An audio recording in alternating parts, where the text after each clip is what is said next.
So welcome to the happiest country in the world, Finland! Yeah!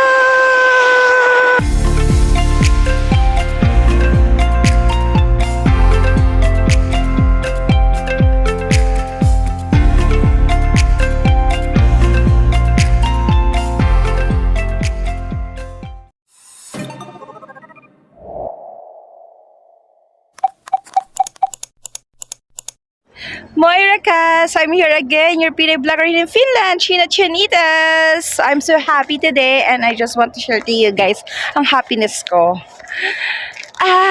Masaya ako. Wala lang, masaya ako kasi pauwi na ako. Kaso ang foggy niya guys. So medyo nawala-wala na nga yung foggy Pero ayan ang foggy niya. Ayan. Pero okay naman yung lamig. So carry belts lang, kahit ganito lang yung suot ko. So, carry belts lang. Ayan. So, balita ko guys. Ang Finland, #1 happiest country in the world pa rin in 7 consecutive years. Mixy! Why? Bakit? Ikaw ba naman? Magkaroon ka ng malaking tax return. Hindi ka ba sasaya?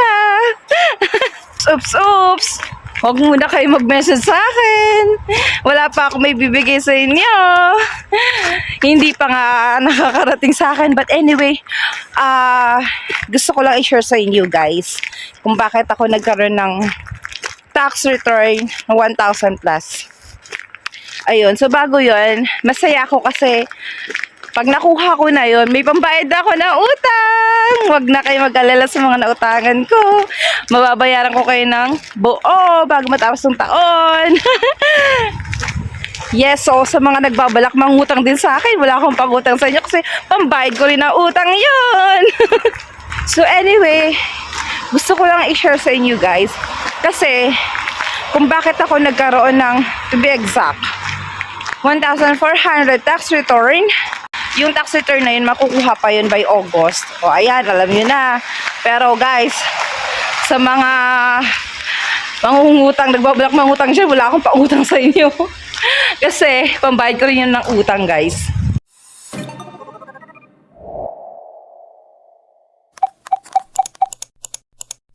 Ayan.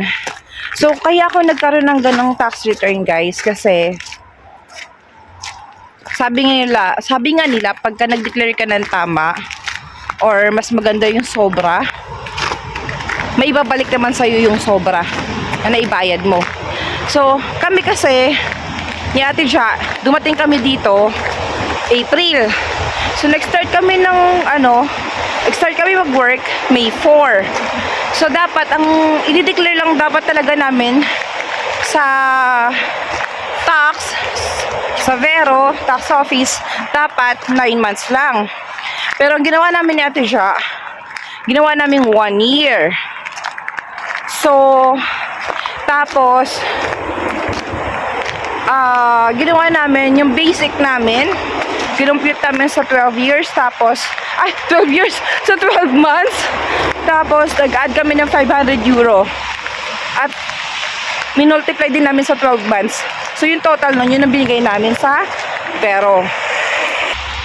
So, yun ang maganda dito. Kasi kung may sobra, i-return nila yung sobra mo. Ganun sila ka-honest dito.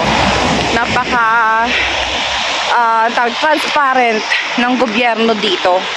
Sabihin natin hindi 100%, pero at least transparent sila. Pero bukod sa maraming sumaya, may mga umiyak din nung nakaraang taon. Parang October ata yun o November. Sa mga hindi nag-declare ng tama, yung mababa yung na-declare nila, binawasan sila ng 60% din sa sahod nila. So nakakaiyak yun. And hindi ko rin naman din ina-expect na doble pa sa iniisip ko yung makukuha kong tax return. So nag-send na sila ng mga tax return at makukuha namin yan sa August. Yun, kaya sobrang saya kasi sakto pa, hopefully plano kong August din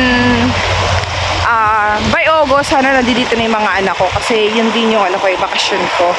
So yun lang, gusto ko lang i-share na pagka nandito na kayo, mas maganda yung sobrahan nyo yung ano nyo, yung declaration nyo, tax declaration nyo. Mas okay na yung sobra kaysa sa kulang. Kasi mas maganda naman yung ano bang gusto mo, yung ma-enjoy mo yung mababang tax, pero pagka at the end of the year, iiyak ka kasi 60% na kinuha, or magde-declare ka ng sobra, tapos parang isipin mo na lang, parang savings mo na lang din yung sobra na yun, kasi i-return din naman nila yung sobra na yun. Kaya wala ka naman dapat ipag-alala. So yun lang, good news lang, nakakatuwa kasi hindi lang din naman dun guys kung bakit happiest country pa din yung Finland, kasi napaka-effective ng transportation nila, yung education nila, yung healthcare system nila, okay naman. Tsaka, kumbaga balance, work-life balance din talaga. Kung gugustuhin mo talaga, binibigyan ka nila ng work-life balance. Pero depende na lang sa'yo yun kung gusto mo magtrabaho ng sobra-sobra. But for me, ikaw ba naman sa 3 linggo, may 6 ka na rest day, hindi ka ba masaya nun? 'Di ba? So yun lang guys, and thank you so much for watching!